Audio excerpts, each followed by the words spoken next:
Have you ever wondered how 2 centuries of holy war could end in a single day?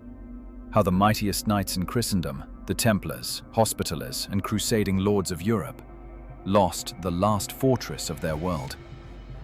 And whether it all fell not by siege or sword, but by betrayal. Welcome to Hidden in History, where shadows still speak. If you love the truth behind legends, the raw, the forgotten, the human, subscribe and join us as we travel to the city where the Crusades died. Acre, 1291. The dawn rose red over the Mediterranean that spring. From the towers of Acre, you could see it. A sea of banners stretching to the horizon. Tens of thousands of men. The armies of the Mamluk Sultan, al-Ashraf Khalil, had come north from Egypt to finish what centuries of war had begun. To wipe the Crusaders from the Holy Land forever. Inside the walls, the last defenders of the Latin kingdom prepared for the end. Knights of the Temple and the Hospital, Italian merchants, French soldiers, pilgrims and refugees. Perhaps 20,000 souls, trapped between sea and sand. Their leader, Grand Master William of Beaujeu of the Knights Templar, knew the truth. No help would come. Europe had turned its eyes elsewhere. Kings and popes spoke of crusade, but sent no fleets. Acre stood alone. For the Mamluks, this was destiny. For the Crusaders, it was judgment. The siege began on the 5th of April, 1291. Mamluk engineers rolled forward great trebuchets, each stone they hurled weighing as much as a man. The air itself screamed. Every impact tore another piece of Acre's walls apart.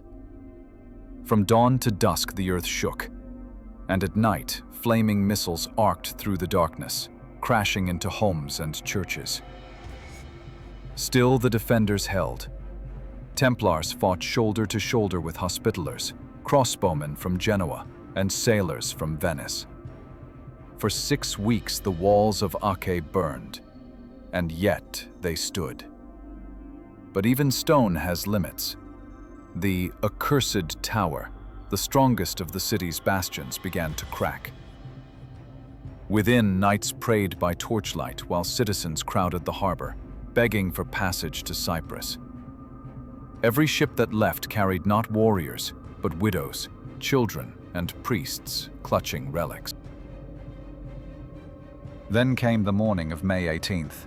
Trumpets sounded from the Mamluk lines, drums thundered like an approaching storm. And then, the assault. Thousands surged forward, ladders, grappling hooks, siege towers creaking as they rolled toward the walls. The sky vanished in a cloud of dust and arrows. From the ramparts, boiling oil poured down. Templars charged through the smoke. Steel met steel, blade against curved scimitar. The noise was like nothing human.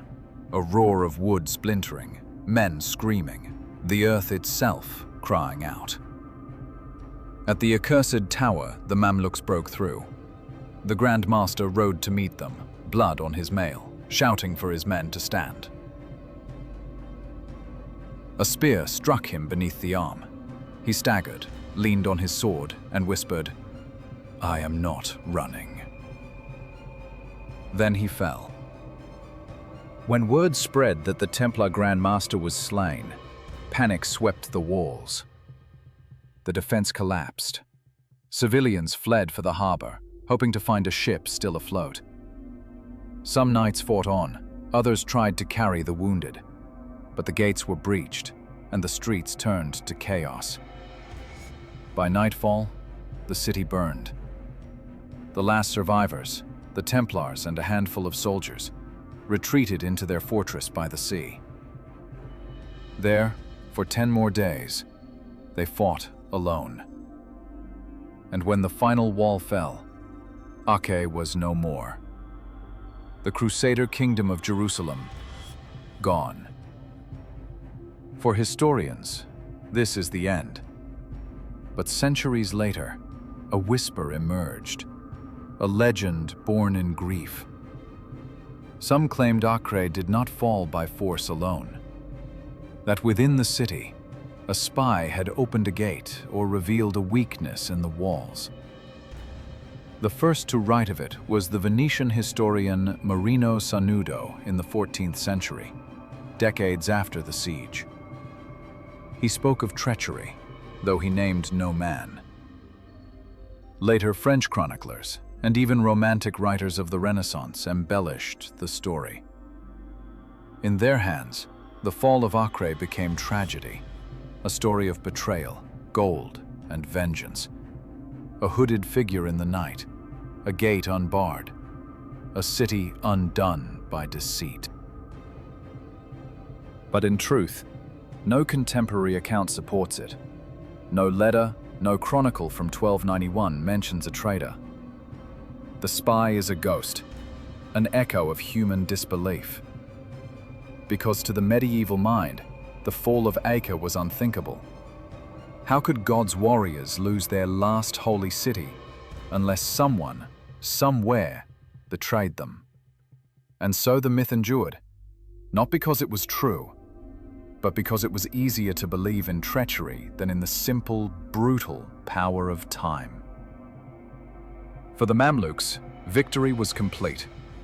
Sultan Khalil ordered Acre razed to its foundations, every tower torn down, every stone cast into the sea, so no Crusader could ever return. Survivors fled to Cyprus, where they told their stories of courage, of fire, of the end of an age. With Acre's fall, the Crusades in the Holy Land were over. Europe would still preach crusade, in Spain, in the Baltic, against the Ottomans, but never again would Christian knights hold a city in the East. The great orders that had ruled kingdoms became wanderers. The Hospitallers sailed west to Rhodes and later Malta. The Templars were broken, accused of heresy and destroyed by the same Europe they once served. In the ashes of Acre ended not only a war, but a dream. The dream of Jerusalem under the cross. 2 centuries of faith and fury, of conquest and loss, vanished in one morning's fire. And yet, standing among the ruins today, you can still feel it. The echo of the sea, the whisper of banners long fallen. The stones of Acre remember. Whether by sword, by siege, or by whispered treachery, it was here that an age of knights and crusaders met its end. Because in history, truth is never silent. It waits, buried beneath legend, until someone listens. This has been Hidden in History, where shadows still speak. If you believe the past still has secrets left to tell, subscribe and join us for the next story.